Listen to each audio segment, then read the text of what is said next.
So hello and welcome again to our channel Techie Mohit. Subscribe and like our videos to get more content.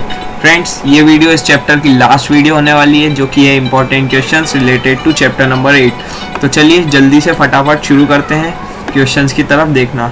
तो सबसे पहला question जो इस chapter में से बनता है वो है how are list different from strings when both are sequences. तो फ्रेंड्स, ये कैसे डिफरेंट होती है स्ट्रिंग्स से लिस्ट हमारी, वो मैं आपको बताता हूँ 3 पॉइंट्स के अंदर। तो पहला पॉइंट है the list are mutable and string are immutable.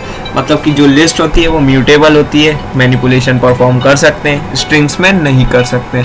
सबसे पहला पॉइंट तो ये हुआ। फिर दूसरा पॉइंट है कि in consecutive locations strings store the individual characters while list store the references of its elements.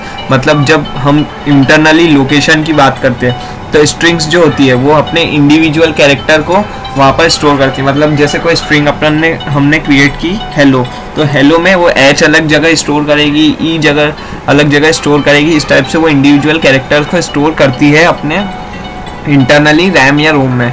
उसके अलावा जो लिस्ट होती है वो अपने एलिमेंट्स की रेफरेंस स्टोर करती है, मतलब उसकी आईडी स्टोर करती है। सिंपली उसकी जो आईडी होती है वो स्टोर करती है, वो अपने कैरेक्टर्स को स्टोर नहीं करती है।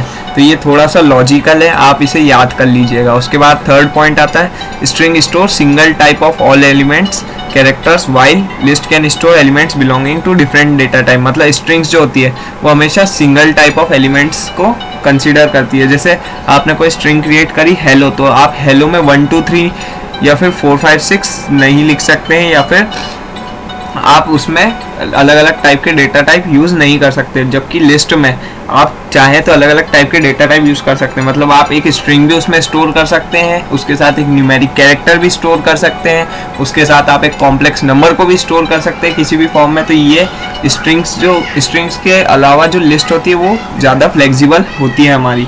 तो यही हमारे 3 मेजर टाइप ऑफ डिफरेंसेस है स्ट्रिंग्स और लिस्ट में।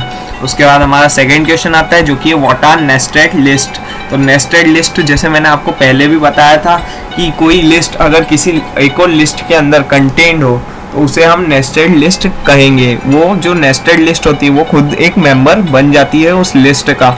मतलब जैसे आप उस इंडेक्स नंबर, अगर आपने नेस्टेड लिस्ट बनाई है उसमें लिखा है 0 1 और फिर आपने एक नेस्टेड लिस्ट मतलब एक लिस्ट के अंदर लिस्ट क्रिएट कर दी और उसके बाद आपने उसके अंदर एलिमेंट्स लिख दिया, तो वो उसका इंडेक्स नंबर जो होगा पूरी लिस्ट का, जो अंदर जो एक लिस्ट क्रिएट हुई है उस पूरे का इंडेक्स नंबर जो होगा वो हो जाएगा हमारा 2। कैसे कि 0 और 1 तो आपने स्टोर किया था 0 और 1 वाली लोकेशन पे, उसके बाद 2 वाली लोकेशन पे आपने पूरी एक लिस्ट स्टोर कर दी, तो वो जो पूरी लिस्ट है वो एक सिंगल इंडेक्स नंबर पर कंसीडर की जाएगी। तो ये हमारी नेस्टेड लिस्ट होती है। उसके बाद हमारा थर्ड मोस्ट इम्पॉर्टेंट क्वेश्चन है जो कि है आउटपुट प्रोग्राम। तो आउटपुट प्रोग्राम जैसे मैंने आपको पहले भी कहा है आपको खुद से ही करने हैं। एरर करेक्शन भी इम्पॉर्टेंट होते हैं हमारे, वो भी आपको बुक में से ही देखकर करने हैं। और ये आप बिल्कुल भी मिस मत करिएगा क्योंकि ये बहुत ही इम्पॉर्टेंट होते हैं। मैं भी जब 11th क्लास में था तो मैंने भी इसकी बहुत अच्छी प्रैक्टिस करी थी और इसीलिए मेरे कंसेप्ट्स रिलेटिवली क्लियर थे। तो इसीलिए आपको भी ये ज़रूर करना चाहिए।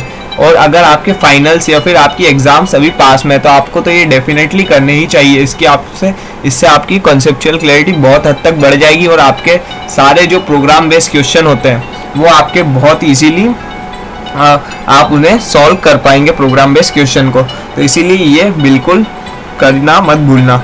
उसके बाद आते हैं प्रोग्राम वाले क्वेश्चंस। तो प्रोग्राम वाले क्वेश्चंस हमने पिछली वीडियो में भी 2 डिस्कस किए थे, मीन वाला प्रोग्राम, फ्रीक्वेंसी वाला प्रोग्राम।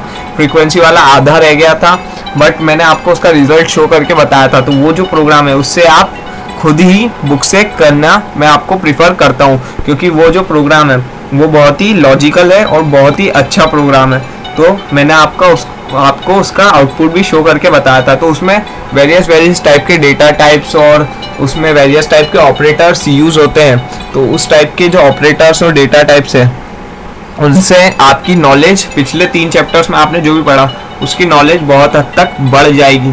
तो इसीलिए सारे जितने भी बुक में प्रोग्राम दिए हुए हैं उन्हें आप बिल्कुल ज़रूरी से कीजिएगा क्योंकि वो बहुत ही इम्पॉर्टेंट है आपके एग्ज़ाम पॉइंट ऑफ व्यू से एज वेल एज आपके लॉजिकल रीजनिंग बढ़ाने के लिए।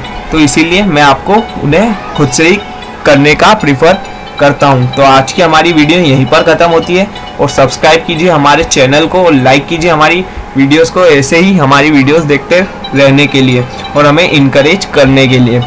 ऑल्सो आप अपने डाउट कमेंट सेक्शन में पूछ सकते हैं किसी भी कंटेंट को लेकर, आज से पहले का और आज से बाद आने वाले वीडियोस के लिए भी आप कमेंट सेक्शन में डाउट पूछ सकते हैं और मैं उन डाउट्स को जल्द से जल्द सॉल्व करने की कोशिश करूँगा। सो तब तक के लिए stay tuned, be happy and thank you.